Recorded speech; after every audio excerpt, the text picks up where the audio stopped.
Some very important information in terms of the background of our financial statements. We've spoken about the fact that we need to give our information to other people, to users, external users.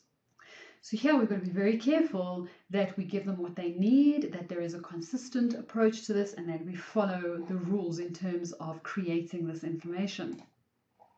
How do we present the financial information? How do we present that? We present that in what we call our annual financial statement, our AFS, financials, financial statements. So these are terms. It all means exactly the same thing. And you're going to be hearing a whole bunch of different types of things all along the way.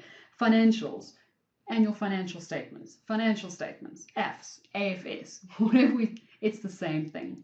The format for how we put these together is provided by what we call IFRS, International Financial Reporting Standards. And you can see it is international. This also means it's very valuable for you as a student. You're studying a standard and you're studying a set of rules that is accepted overseas. It is international. The financial stuff and the accounting that you're doing here now is accepted throughout pretty much most of the world. These are international financial reporting standards. So we're looking at how to report our financial information.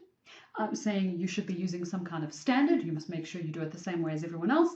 And the standards that we've adopted and that we're going to be using are international, which is great. It means you can go work in pretty much any country in the world, which is fantastic. So the South African accountants are very well liked and very well employed all over the country and all over the world because we study international financial reporting standard, IFRS. The objective of these financial statements is to provide the users with useful information about the financial performance, financial position, changes in financial position, so they make economic decisions. The most important thing at the moment I want you to get is the concept of the information being useful. Useful is a very relevant or very relative term. Useful is going to depend on the users, it's going to depend on what they're looking for. So we're going to be very careful about that.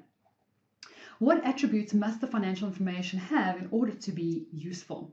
Okay, we need to make sure that we understand what useful means before we just go and create the information we think we should put in there and everyone else says, but this has no value to me. IFRS, our standards, says that there is a conceptual framework. There's a framework that we need to use and it discusses these attributes. So what must these financial statements have in order to be useful?